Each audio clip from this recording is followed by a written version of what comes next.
9th, last couple of days here in April. Thank you for joining us for another Code Concepts with myself, Rachel Patterson, and Pete Roque. Good morning.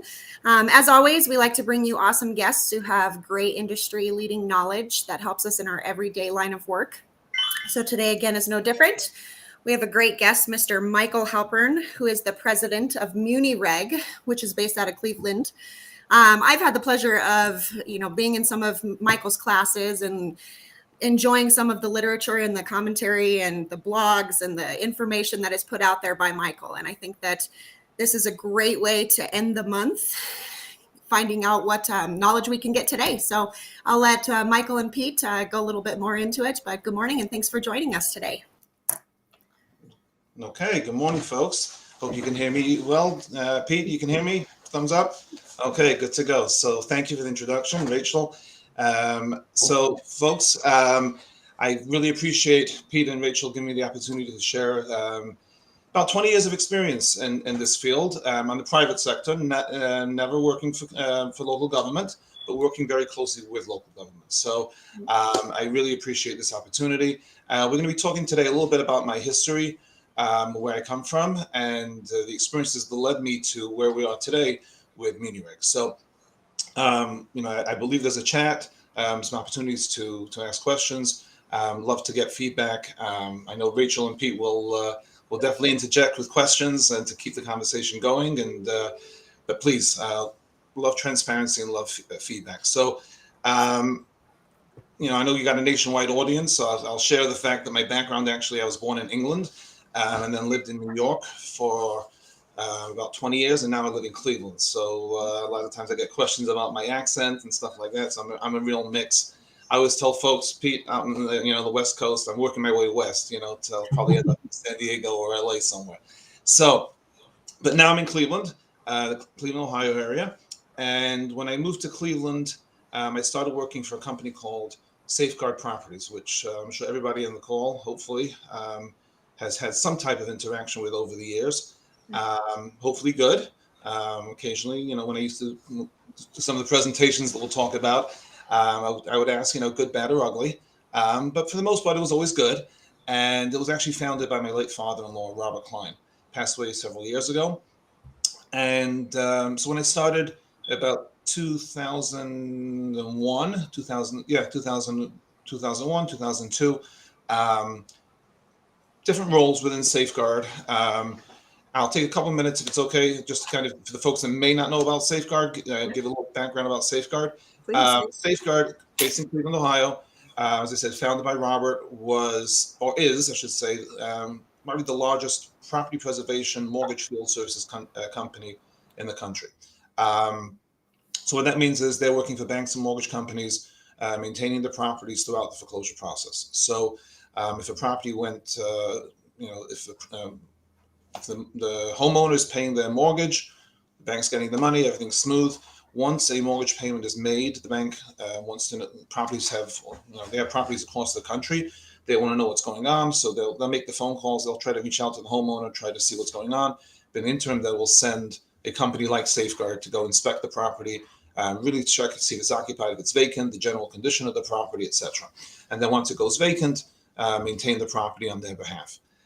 So a lot of similar actions that the local communities do, and there's a little bit of a disconnect, which we'll talk about in a second. So at different roles, working with the contractors, working with the banks, but the real genesis of what we're talking about today happened pretty bad with years. I'll probably say around 2005, 2007, about then. So Robert was doing his thing, running Safeguard, some interaction with code officers, code enforcement, local governments, kind of by necessity. When a citation was issued or whatever the case may be, they would have to interact and see, okay, what's the issue, and try to mediate on behalf of their clients. But the real oomph came about when one community, one larger city, started just demolishing properties. They had a fast track demolition program, and all of a sudden, Robert started getting a bunch of phone calls from a lot of angry bank officials saying, "What's going on? right? You know, you went and inspected the property. It was vacant. It was secured. It could have been boarded up, whatever the case may be. But vacant, secure, no posted violations, no known violations. And you go back the next month and you're reporting it as vacant land, right? That the city was tearing it down. So Robert, starts making some inquiries, starts digging in, and what he realized was very simple. Okay, it was I'm going to say a simple solution to a large issue. What the city was doing was dotting the I's, crossing the T's, sending notification out prior to the demolition, doing what they needed to do. But those notifications were going to the wrong party. And it was no fault of the municipality. It was because they were going to county records, they were pulling the names of the organizations, and the notification was going out, but the services, the banks, the ones directly responsible for the maintenance of the products were not getting these notifications. And so Robert's like, hold on a second. I'm dealing with all the large banks. Either they're my clients or they're my potential clients, or we sit together at conferences, right? In these huge multi-billion-dollar international conglomerates, the individuals that care about, the busted window or the 10 tires dumped in the front yard are sitting right next to me. So that was the eye opener. And he's like, and when he was speaking to the municipality, a lot of frustration, which we'll talk about in a second. Just frustration. I'm sending notices, the banks don't care, and then Robert's going, hold on a second. What do you mean they don't care? They're paying me to maintain the property. Of course they care, right? Just using some general dollar amounts. If a bank issues a mortgage of $200,000, for 5 years they get their mortgage payments, and all of a sudden, this payment stopped coming in. This property is the collateral on their mortgage. It's their financial best interest to maintain the property. So there is a common ground over there, and that's what Robert was able to realize, that there was a real common ground where the community wants the properties maintained. The easiest thing is they want somebody else to maintain the property, not themselves. The banks have companies, have entities in place like Safeguard and MCS, and there's a bunch of other companies out there, national reputable companies, who they engage with. They do the work. So they have it all in place. It's cheaper for them to go through these entities as opposed to dealing with the municipality, having to do the work themselves, whether it's a demolition or a repair or board up and the grass cuts, and and which goes along with the liens and the interest and the penalties. So what Robert saw was we have this huge disconnect. And I said, it's going back, 15 years. Bear that in mind, because I'm going to give you an instance that actually happened yesterday that I came across. Those that follow me on social media, follow Munireg on social media, I would have seen the post, but I'll share it with everybody else. So what he realized was, that he had an opportunity. He had an opportunity to really create a win-win situation for his clients, the banks, and for local governments. And he really led the charge of two things. Number one, engaging local government, specifically code enforcement, because that's where the frustration was, right? Where they were banging their heads against the wall, trying to identify who the right parties were. So leading the charge in that way, but then also leading the charge in the property preservation mortgage field services industry to rally the troops. So all the competitors I mentioned, MCS back in the day, it was Fidelity. So then they've changed names, but MSI and now it's Black Knight and Five Brothers. Some names you folks may be familiar with. Everybody come together, okay? Let's sit around the table and let's be an asset for code officers. And if there's a property, we can talk about some of the different types of vacant properties if you like. But when there's a property with a mortgage, right? Generally speaking, a bank will be utilizing one of these companies sitting on the panel at ACE or any other state conferences that we went to. So it was really a win-win solution that benefited communities. It turned into a couple of initiatives the industry came out with. One of them was through NAMPS, which is a property preservation organization. Another one Safeguard did independently called Compliance Connections, which the idea was very simple. And I would get up, talk about some of the stuff that I did over the years, starting with ACE, but I know Rachel, you're in Colorado. I've been to the Colorado Association, and and I've been to Casio and I've been to Face in Florida, all over. I would go and stand up in front of the audience of code officers and says, two things. I'll start with the first one. The first one would be who thinks banks don't care about vacant properties in their community, right? And everybody shoots their hands up and go, and then so I go into the whole conversation I just had about the collateral interest and stuff like that it's in the financial best interest. So let me give you another perspective. But what I would end with would always be if you have a vacant property in your community that you believe has a mortgage, okay, either from the little research you've done or a lot of research you've done, or the neighbor may have said, hey, before they left, they say they're losing it to the bank, right? 100% of the time, I should be able to help you identify who that individual is at the banks. And, and then obviously that was me out front in front of the code officers, but there was a whole team back in the home office at Safeguard that would back up what I was saying. And it was really a passion of Robert's because he loved win-win solutions. Where everybody wins is just, so that's also one of the things that drive me. As we continue the conversation a little bit, you'll see. So that was kind of where I was at Safeguard, and spent a lot of time traveling the country. Probably easy to tell you which states I've not been in, but as opposed to where I have been. But wherever we could identify an opportunity to address both code officers and elected officials and city managers, etc. We used to call it a top-down, bottom-up approach. Speak to the elected officials and say, hey, look, if you got a frustrated code officer, we can help you, right? Get that information down. And then to the code officer say, hey, we're going to help you, but make sure you get that message up. Because, when I was working for the banks, there were occasions where we would help code officers, and then you would see the elected official quoted in the newspaper saying, "Oh, the banks are destroying my community." Well, hold on a second. That's not really accurate. So that was kind of the approach we took, and yeah, it was great. Tremendous amount of relationships built over the years with many folks, and I consider many code officers personal friends. I started by saying that I was never on your side of the table, but I definitely consider many code officers personal friends for all the relationships that we built over the years. So that's the preface to where MuniReg comes in. So well, I have to say though too, Michael, with my experience and you coming to the Colorado chapter, that's exactly what you get.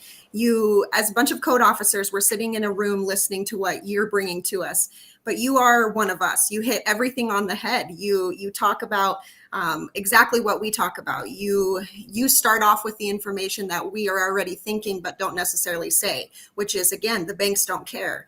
But when you have a class by you, Michael, and your team, I think we're all given another perspective, that there is another line in between us as the municipalities and the banks, and that there are companies out there that care. Not every bank is perfect, and we get that, but when we have these resources and we have someone like you who is pretty normal and has that common sense, do you know what I mean? That we need to accomplish a goal, which is to get a property into compliance. I think that's the best takeaway that I've ever taken from you, Michael, is that you get it, and you provide those resources. So, and not from any other angle other than just wanting to make the world better and safer. And you continue to do that, and you continue to wow me. And I'm excited to hear more about MuniReg. Okay, awesome. Thank you. No, so I'll give you a little bit of the secret sauce on that. Behind that, I'm very privileged, to have been trained by Robert, worked very closely with him. He's the person, the folks that have heard of him and met him at conferences. Working for your father-in-law isn't always the easiest thing in the world, but you got to give credit where credit is due. And the man was, really was one of a kind. He started out as a medallion cab driver in New York City. Okay, so he was a cab driver, and he ended up leaving New York City for Cleveland for the produce wholesale fruit vegetable produce market. Totally unrelated, two different fields. The next thing you know, he's sitting at home, and he needed something to do, and somebody pitched Safeguard to him, and he turned it into a company with well over 1,000 employees, and ended up winning the Ernst & Young Entrepreneur of the Year award. So he brilliant, like very visionary. These are terms that that get thrown around often, but the people that knew him and really interacted with him could see that. And one of the things that he really emphasized was, you're not going to get any solution unless you see their pain points. You got to understand what their pain points are before you can address any concerns that they have. Right? You can't help them if you don't feel their pain, if you don't know what the pain is, if you don't know what the underlying issues are. And he really was unbelievable sometimes, and how he saw that. And that's what I try to do over here when I try to do it Safeguard, and when I'm trying to do with MuniReg as well. So it's a good transition into MuniReg. And Pete, you mentioned earlier and Rachel, you mentioned the alerts that I send out. So what I'm trying to do with MuniReg is this. So MuniReg is a company that we started in 2019 to help municipalities with vacant property registration ordinances. The last couple of years at Safeguard, what was happening with communities across the country, and as I was speaking, they were enacting ordinances all over the place. Some were very good. Some had left a lot to be desired, both from the bank side, but also from the community side. Some of the language, knock on wood, there hasn't been any, some legal concerns, but there's been some pushback. But some of the areas where I'm focused on, there hasn't been any. But what I wanted to do is help a municipality enact this program, formalize the program, and administer on their behalf. So for the folks who are not familiar with the Vacant Property Registration Ordinance, very simple. It's an ordinance that would be enacted by local government that would require the proactive registration of vacant, abandoned, and foreclosed properties. That's what we advocate for, the earliest of vacancy and the public filing of notice of default, which if you want to get technical, we can talk about some of that as well. But that's what we advocate for. It's a tool to do exactly what we talked about, getting proactive information coming into you, as opposed to when an issue arises at a property, the neighbors are complaining, and then you're just starting the process of trying to identify what could be a very frustrating process without any tools at your disposal. So there's a lot of studies done on it, proving the value of it. A lot of communities were doing it, in my opinion, 20 years of experience, either incorrectly or not maximizing, more likely, more realistically, not maximizing. So they would either do just vacant or just foreclosure, and not maximizing the potential of this. So that was one thing I wanted to go into it and help them. But the reality is, when it comes to this ordinance, the vast majority of communities that have these, and it's well over. I checked yesterday, a couple of days ago, Safeguard's website. They have a matrix. I think they're listing over 1,600. I used to be responsible for that, so I don't know how accurate it is anymore, but I think it's pretty accurate. So about 1,700 ordinances of some type across the country. The vast majority are being administered in-house, right, by whoever it is. Most likely, it's the code officer. Sometimes it's other departments, but most of the time it's code officers. And there was actually a study done by the Center for Community Progress for Michigan, and in there, and I have all this information if anybody wants it, glad to share. They did a report on the idea of vacant property registration ordinances and rental property registration ordinances. And they have advantages and they have disadvantages. And the disadvantages, what they say is, often the level of compliance is not high, okay? And there's a couple of reasons for that. And that's really the main reason why MuniReg is in business, to try to help folks to do this. Number one, there's just the reality when it comes to vacant property registration ordinance. You're not going to get 100% compliance. It's if you think about it, you got a vacant property where there's an active, either an investor or a bank. That's one level of one type of property. And then you have another property where homeowner passes away, property's in probate. The property can be in California. The only heir is living in Florida, has no interest in the property. The challenge of getting them to fill out, forget about the fee for a second, just filling out a piece of paper with their contact information can be a challenge. So for anybody, okay, whether it's a code officer or it's MuniReg. So you're never going to get 100% compliance on the ordinance. However, what happens in a lot of communities is somebody gets wind of it, whether it's a code officer or it could be, elected official or whatever the case is. Hey, this is a good tool, and they look into it and they enact it, and then they say, okay, now it goes to code, right? You're responsible to administer this process. So they'll do a pretty good job getting the word out and get compliance, but some level of compliance. What typically happens with these programs is a couple things. Number one, good and bad, glass half full, glass half empty. So the glass half full is you're getting information, right? So today you've got a list of vacant properties you're working at, you're trying to address, along with obviously the occupied that you're dealing with, but I'm just focusing on the vacant for a second, or the foreclosures. You have them, you're starting the process, trying to get the information, especially for the ones that have the active violations, etc.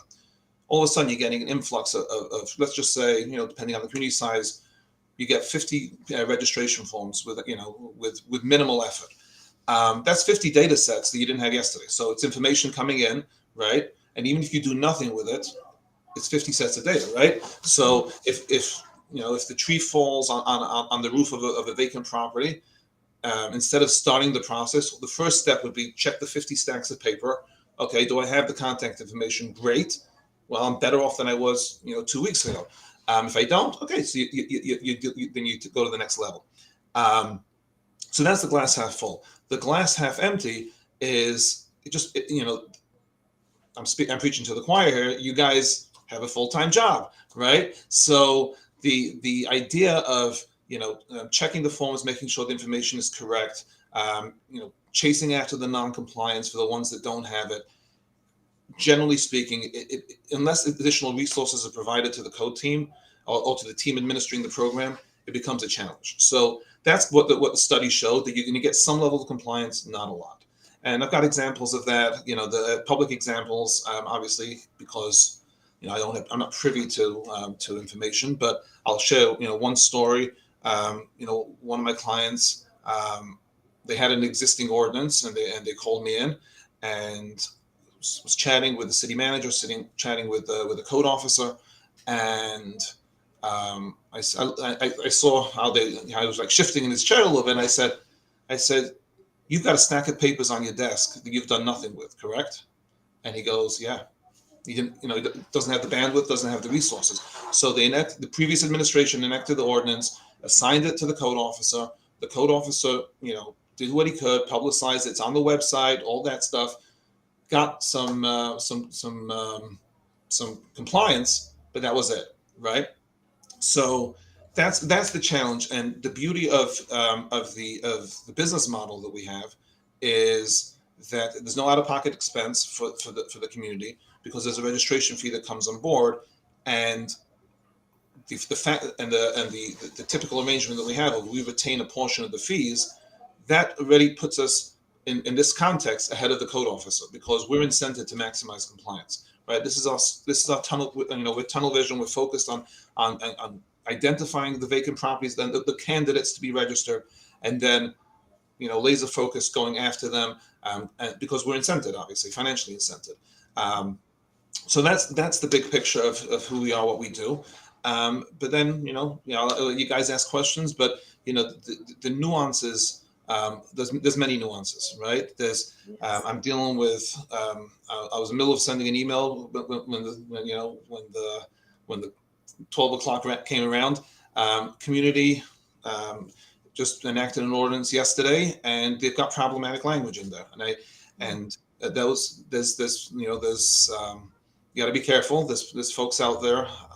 I don't want to sound too haughty, but I've been doing this for 20 years, and I don't know anybody that has my knowledge and the independence. So I'm not going to say I'm the smartest guy in the room, but when I say the independence is because the folks that have this type of knowledge are kind of locked in, and they're either working for, let's say, Safeguard, or they're working for Wells Fargo Bank, and so that when they speak, they're going to speak about Wells Fargo, they're going to speak about Safeguard. I don't work for any. I don't work for any of these folks, so I have the ability to have the broader perspective, and that helps. And I'm hoping with these, and it's been a challenge. That's, if you want to talk about some of the challenges, we can talk about that. Getting municipalities to realize who's really got their back, and make difficult decisions sometimes, because some of the ordinance language puts them at legal risk. As one example. So so that's kind of where we're at. I will share. I mentioned something earlier. I'm going to read you, if you don't mind, for 2 seconds. If anybody wants it, it's on my LinkedIn page and on Munirex Facebook page. An article came out on the 27th, so that was, I guess that was Wednesday. The community in Arkansas, Magnolia, Arkansas. Okay, and it's the code officer is presenting to council, and he's talking about the vacant properties in his community, and he says, here's a quote. "There is not a shortage of dilapidated structures in town," said Nelson. They're all over the place. Okay, but what really caught my eye on this one was this quote. And again, he's not necessarily talking about banks. He's talking about owners and interested parties in vacant properties. This is a direct quote. "They couldn't care less about the city," Nelson added. "It's a nightmare getting to who actually owns the home and who actually needs to be talked to." So, timing is everything. And, we're speaking today, and this came out a couple of days ago. I mentioned earlier, Robert started this initiative in, 2007, 2008. And here we are 15 years later. And we got code officers saying it's a nightmare getting to who actually owns the home and who actually needs to be talked to. It's not a nightmare. And especially when you're dealing with banks and mortgage companies and LLCs, it's a headache. It's less of a headache, obviously, with a bank, etc. But there's absolutely no reason why a code officer should have that headache. It should be a nightmare for a code officer. There's other options, and there's resources. So, Michael, sometimes I wonder, if that issue or problem can be solved through the charter or through the code, when we really have the ability to address that. Because you made a perfect point with all of us code officers. We have to follow a certain procedure, as what's laid out for us in the code. And when the code requires us to send, information to ownership, which is located on the county assessor's page, and you don't necessarily have a supervisor or anybody in a position that can, give information that you've given, what does a code officer do with that?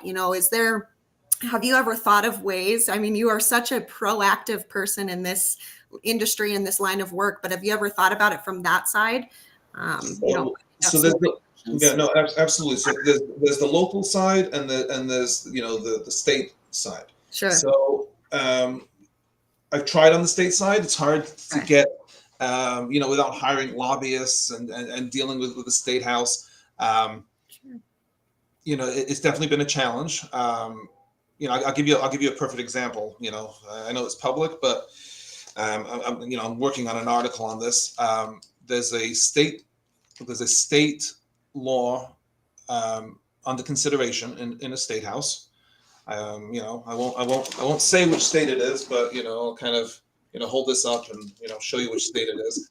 But anyway, so when you read the press release from the state rep who's sponsoring the legislation, talking about we're going to go after the owners of vacant abandoned properties, and because they don't have a way to get in touch with anybody, and it's being deliberated in the state house now.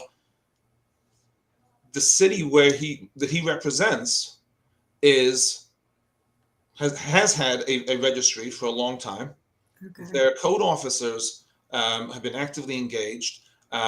Pre their registry, the code officer was actually was awarded. Don't remember which year it was.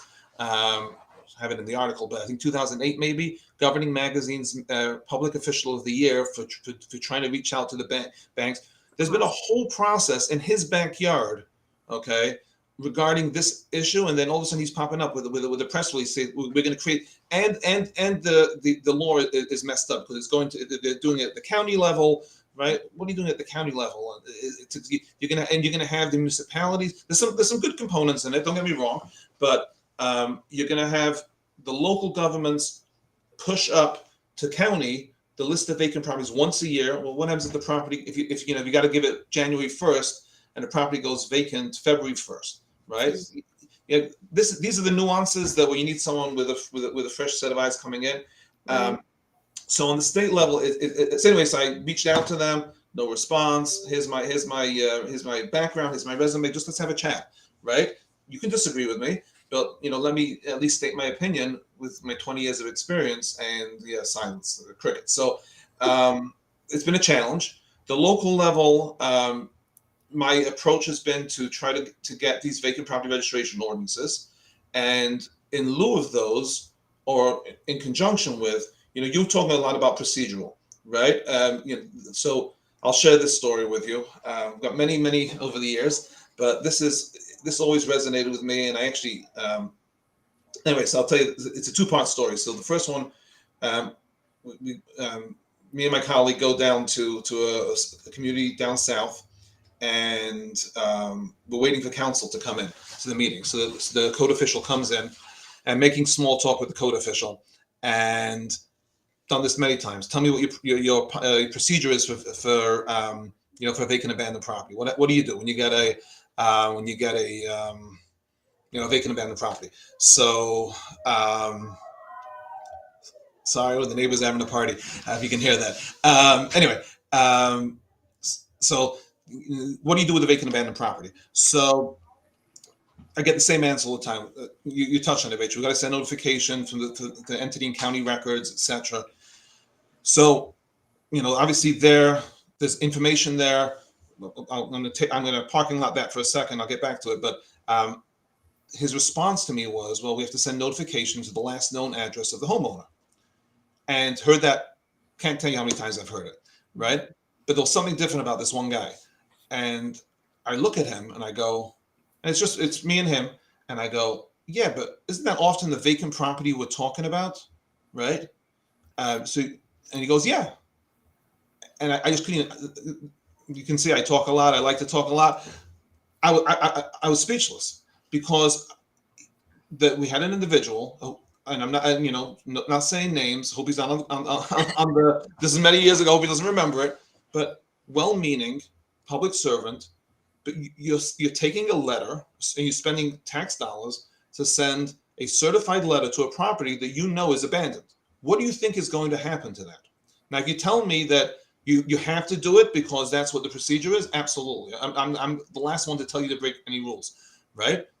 But at least have that recognition. So I actually said the second part of the story is I said it over at a FACE conference. I don't remember who it was. Somebody starts cracking up in the front row. And I said, okay, cute story, but not that funny. And he looks at me and goes, Michael, I've had cases where I know the homeowners died and I had to send them a letter, right? And about 6 months ago, I experienced it locally. I was talking to the head of the building department, and we were talking about a different issue. And I went to actually go look at a property, and on a property that had been the homeowner deceased, and I see the violation notice sticking out of the mailbox, right? So, you've got to do what you got to do, but I look at things, and I think one of the there's two ancillary areas, maybe three, I think, that I bring to the table that I think others don't, and I think bring value. You touched on earlier the alerts, the advisories that we send out. So anybody, I'm sure Pete, Rachel, you'll share my contact information. It's easy. It's mhalpern, HALPERN @munireg.com to sign up. Try not to overwhelm people. It's usually a newsletter with like eight articles. Usually no more than twice a month. Want to be the information center, and what I want to do is take information. I'm looking at nationally, right? This is legal in every state except Oklahoma. Oklahoma, the realtors came out and said no vacant property registration ordinances. But everywhere else, it's legal. So if it works in one community, it's going to work somewhere else. Mm-hmm. So I want to take best practices over here, share it with everybody, and encourage them to replicate it in the communities. And the flip side, the negative as well. If there's an issue arising in one community, don't make the same mistake somebody else has made. Which ties into the second piece, which is the private sector mentality. Okay. As I said, I say this with love, because I have a lot of personal friends that are code enforcement and municipal officials, but when you see something, you mean when you're going into I know because I've spoken to folks. Why do they go into code enforcement, right? They care. They want to make a difference, right? So these are amazing people, but sometimes they're stuck in the wrong space or going down the wrong path. And if I can just kind of guide them in the right path, where the private sector mentality helps. Some things don't work in the private sector. No boss would put up with certified letters at $5, $10, whatever it is, going to a vacant property. You might as well just take the $10 bill and flush it down the toilet. And so how do we fix it, right? So that's where I encourage the code officers, be vocal. You have a voice and say this doesn't work.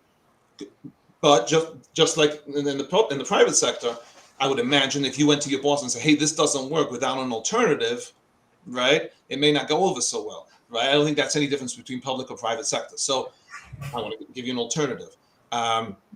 Until that happens, the alternative, until actually changes can be made, and this was happening when I was at Safeguard, and obviously it can happen now without a vacant property registration ordinance, but a vacant property registration ordinance is an answer to this, is, okay, if you got a vacant property, I'm going to go back to my Safeguard days, you got a vacant property, and your procedure says, go to county records and identify the last known lien holder, whatever you can find. Even if you get a document there that says even 6 months old, right? That property could have changed hands, different banks. You're going in there, you're not familiar with the with the lingo and the terminology and who the different players are. This was my presentation. I helped code officers identify who the right players are, the difference between a trustee and a servicer and a Safeguard versus a Bank of America to Ocwen, which so that's the third point I'm going to get to. So you aren't dotting the I's and crossing the T's, but I would say to the code officer, I say, okay, what has that gotten you?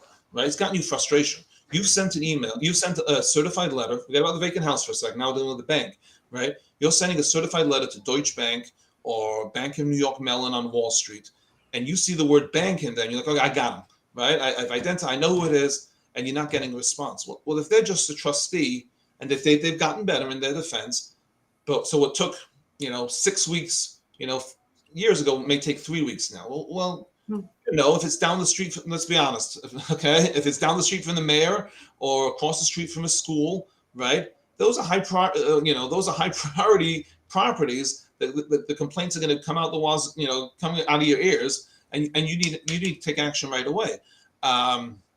So you can't wait. So if you're getting the calls from either constituents or council or whoever the case is, and you've got the school crossing guard saying, you got a vacant property across the street where squatters are going in and we can't have kids, walking by this every day. And you're getting those calls daily and, you're getting frustrated. Well, I sent the letter. Why aren't they responding to me? Right. But you're sending it to the wrong person.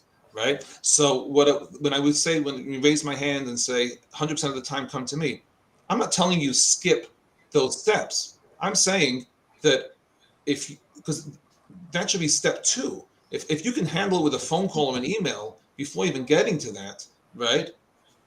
Why not, right? So that's so there's the private sector. So going back, it's the alerts is the one, the private sector is the 2, and the third one is I mentioned the difference between Bank of America and Ocwen. To a non-industry person, they all sound the same, right? They're all but there are nuances. There are differences. There's major differences between larger banks and small regional banks. If we have time, I can talk about some of those stories. But a Bank of America or a Chase or Wells Fargo that has bank branches in your community has a greater presence twofold. They have more interest in the community, and you have more leverage as a community. And that's more on the elected officials and stuff like that. But you can be the feeder to that. You as code officers can be the feeder to them. Versus an Ocwen and a Mr. Cooper and the entities, and they still have the same financial vested interest because it's the collateral on these mortgages that they're servicing. But on the other hand, they don't have the community presence necessarily. So some do a better job, than others. But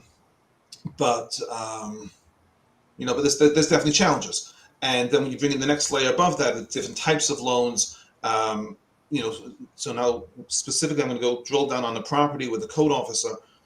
You've got to find out when there's a bank involved, you got to find out, which bank is involved, which property preservation company is involved, what type of property is it, meaning is it a FHA backed loan or Fannie Mae, Freddie Mac, all these folks, which is a whole other conversation, it's an old presentation, but that impacts sometimes the actions banks take and don't take on properties.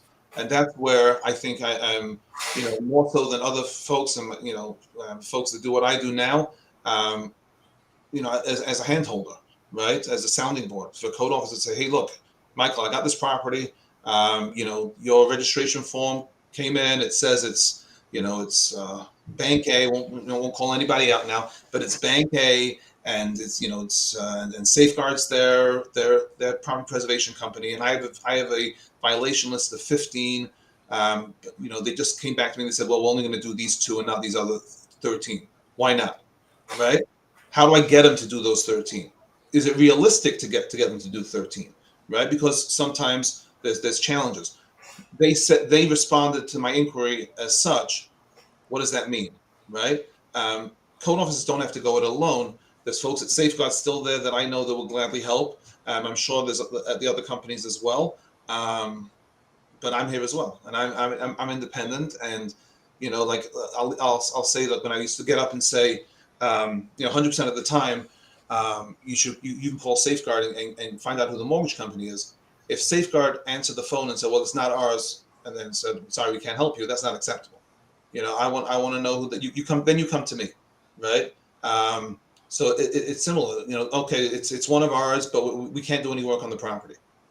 That's not acceptable either. Why not? Right? You as a code officer needs that information. If it could be something as simple as the homeowner declared bankruptcy. That's why they're not doing it. Maybe there's some leeway to go into bankruptcy court and try to get the judge to allow some action. There could be some legal action happening at a property. The homeowner's long gone. They're in Hawaii vacationing, but they sued the bank for trespass for going to secure the property, whatever the case is. Now the bank's hands off. You as a code officer need to know that. You need to know the timeline, right? Okay, the lawsuit was just filed, so the bank will say, well, unless you can get the judge to change, to allow us entry, we're probably not going to touch this property for a year. Well, that's information. If they know, hold on a second, it's gonna, we're wrapping it up, right? We should be done in a month. You may be like, okay, you know what? That's the common sense and logic that you guys use every day. So that's all critical information that somebody like myself can help. So. Right. You know what, Michael? You've been part of this code community. You communicate a lot with code enforcement officers, and we have a lot of people on the comments that actually had some, said this was a great topic, and it is a great topic. Us as code enforcement officers, sometimes, like I don't need to know how my sandwich is made. I just need a good sandwich. And you know what? You're the guy making a sandwich when it comes to vacant properties. There's a lot of issues with vacant properties when it comes to like safety. We had a comment from Robert Allen who said, there was vagrants always found inside, property not owners taking charge. And that's where, for people that don't know that there's vacant property registration programs, there's contact information that, you can contact folks and say, hey, you have vagrants inside, and not yourself have to go inside or even accompany with them and say, hey, police, we're going to be out there with the bank's representative. We need some backup to enter and to secure the property, so these guys can come and secure the property. And I think that's lacking in our industry, that a lot of people don't know that there's these services out there. Like I said, you can find a bank who owns the bank, because sometimes you get the I live in the city of Bellflower. You get Bellflower LLC 2602, and I'm like, who am I mailing it to? You don't know, because there's all these LLCs and all these shell companies. But folks like you have this information where you're like, okay, well, this is owned by Wells Fargo, Freddie Mac. So yeah. We do have a lot of people on the viewing. We had Matt Cozy Line said, great topic, valuable information. For you guys that don't know Matt, he enforces on the water, so he's doing vacant property boats.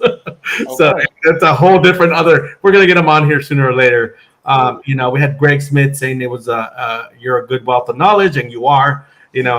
you do have a lot of information, and we are, so Anybody, anytime, please feel free, reach out. That's, before we came on, we were chatting a little bit.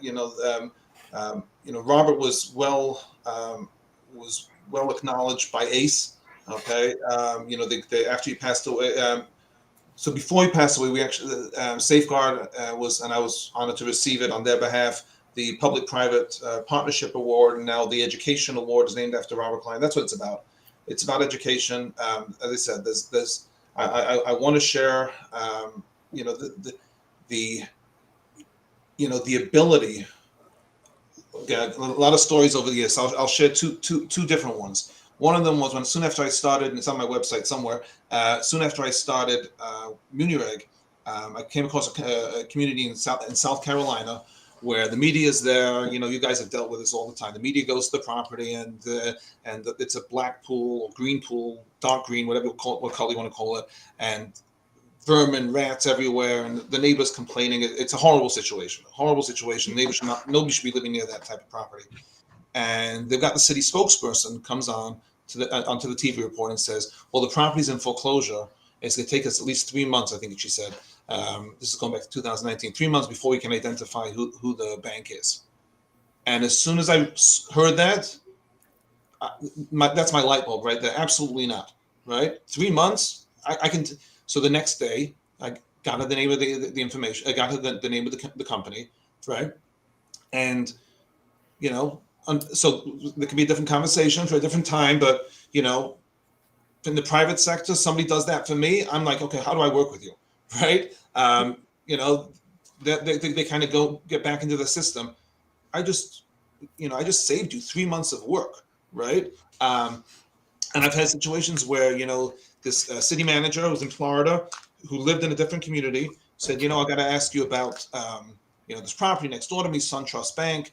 And I said, okay, how'd you know it's SunTrust? And so he tells me, and it sounded like he was, he had done the research, and it was really SunTrust Bank. I said, okay, so what have you done for it? He said, well, I went to SunTrust Bank. He went to the local branches, right? And, complained. And I'm like, I got you. Okay. And he's like, no, there's no way, months. And he's just, ragging on me, just ragging against SunTrust Bank. And I said, I'm telling you, I go to conferences, and if I see somebody, and I distinctly remember this with City Mortgage, I think they're out of the mortgage business already, but the bank manager, and I said, do me a favor, take my card, okay, stick it in your Rolodex, okay, hopefully you'll never need it. But if anybody ever comes into your bank, your physical bank location, and says, I got a problem with a City Mortgage property, call me. Don't go internally, because you may get to it. This is a huge multi-billion. Who are you going to call? Right? They have no clue. Right? I work with the individuals. I mean, I've had cases where after Katrina, we were down in New Orleans, and like the heads of the banks were there, like 10 levels higher than we could ever get to. Right? A guy comes over to me and says, "Oh, I'm the senior VP, executive VP of this bank." I said, "Oh, we actually work for them. We work for your office in," and I say the name of the city, and blank stare. He had no clue that he even had an office over there, and they got hundreds, if not thousands, of employees over there, right? So that's the disconnect that somebody like me can come in and help address. So yeah. So and the other point you made, Pete, was a great point about the LLCs flipping. I'll share something else with the folks on the call today. What we do, okay, at Munireg isn't necessarily there's a secret sauce to it, right? It's rolling up the sleeves and doing a lot of legwork. As I mentioned earlier, we're incented more than municipal staff would be incented, but there's no reason to do it, right? So it's for two reasons. Number one, you got a third party paying you, right? So it's not out of your pocket, but leverage our experience, right? Leverage our knowledge, leverage our experience, and So I sent the email, yesterday to the gentleman in I think it was Magnolia, Arkansas. We'll see what happens, but we're here, and so I apologize. So going back to, I skipped the end of the story for the SunTrust one, but he called me on my cell phone on a Friday, and he said, "You know what? You just made my weekend," right? It was a simple, and it was nothing. It was a simple call to SunTrust Property Preservation Department that And these are frustrations that happen, with the banks, with the LLCs, same deal. They change hands. It's good old fashioned legwork, but I was at the Ohio. I presented once at the Ohio Association, and one of the other presenters was a representative from the Ohio Secretary of State, and she was going through her website showing how you can do LLC searches on the website. And I looked at the code officer next to me and I said, "She's giving my presentation, because why should you as a code officer have to worry about that, right? If in the perfect world where you guys have fully staffed, fully resourced, lots of time on your hands, okay, great, right? And my experience on the outside looking in is that's few and far between, right? So, let us do it. We'll get compensated, and you get the information, and it allows you to be focused on what you can do, which is the inspections, the escalations, right? Going to court, that type of stuff. So. Right. Oh, those are valuable points. And I think that this is invaluable knowledge for all of our guests on the show today and everyone worldwide, because like I said, your information gets to everyone and you speak at a level where we can understand. You provide resources at a level that it really just speaks to the common sense. And I'm very grateful for that. You hit it on the nose, Rachel. It is common sense. And that's what I strive for. And, people get distracted in the crazy world that we're in and the busy world, and sometimes common sense goes. The example with mailing to the vacant property. Michael, one of the reasons that we have this show is because we want to provide people the resources out there. That's why it's Code Concepts. Just because a home is vacant or we can't find an owner doesn't mean it gets a pass on not being compliant. And that's what happens in a lot of jurisdictions because they don't have the vacant property ordinance tools that you help people formulate. And every jurisdiction is different. So when I me as a supervisor go into a different jurisdiction, I'll look at the caseload. I'm like, hey, why is this open for like 2 years? Oh, it's vacant. I'm like, well, yeah, it doesn't. It still needs to comply. And and then we go out and seek whoever owns it. We use we use Compliance Connections. We've used different things. And I always say, hey, if somebody's willing to do the work and to get you that information, take it. I mean, you know what? You get compliance right away. For those that don't know the model that you use, the proper registration, and it's a self-sustaining program where it's not a lot cost to the cities. And not only that, but you're able to monitor some of these vacant properties a little bit more expeditiously. And I think for me, that is a tool within a tool itself, because vacant properties, you have, the green pools, the broken, it becomes uninhabitable because people break in, steal the copper, they make holes. I mean, they overuse the restrooms. I mean, it becomes a nuisance because you've seen these types of homes. And, at the end of the day, having these types of tools, going to MuniReg.com, watching what you do.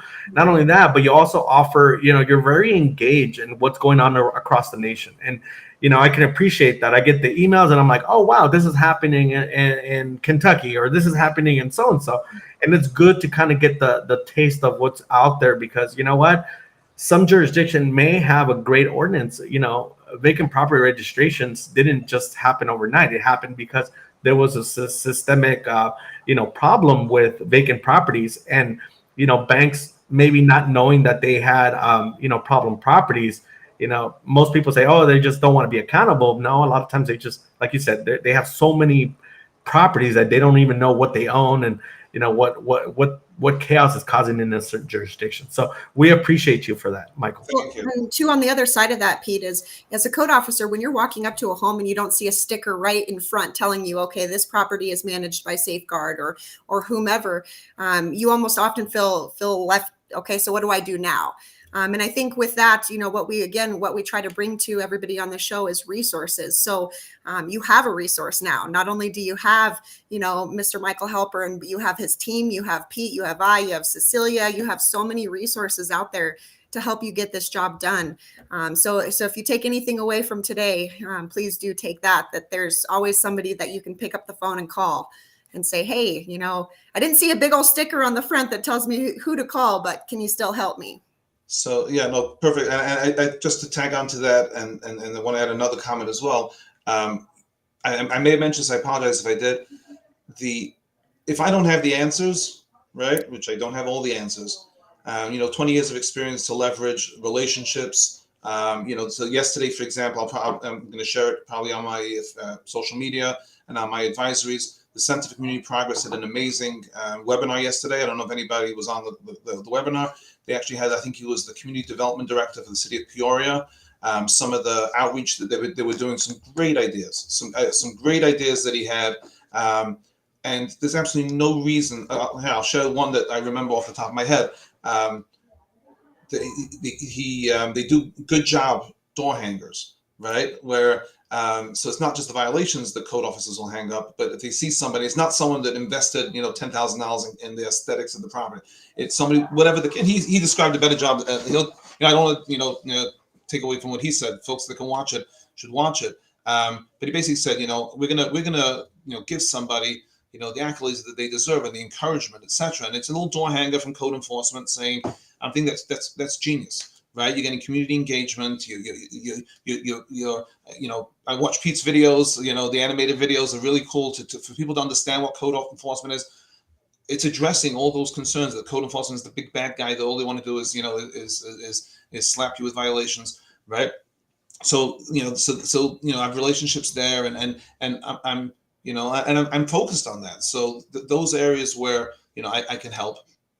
And I think that really is another area, as you mentioned, resources that I can help with. So yeah, well, thank you for that. And I definitely want to say thank you to Robin, Greg, Sharon, Matthew, Joseph, and Cecilia. Thanks for joining us today and your comments. That's exactly what we need as well. We're a huge industry of a bunch of individuals just trying to make the world better. So when we add into that and we give each other commentary, there's nothing better than that. So thank you for all of your information. And thanks for being with us today, Mr. Halpern.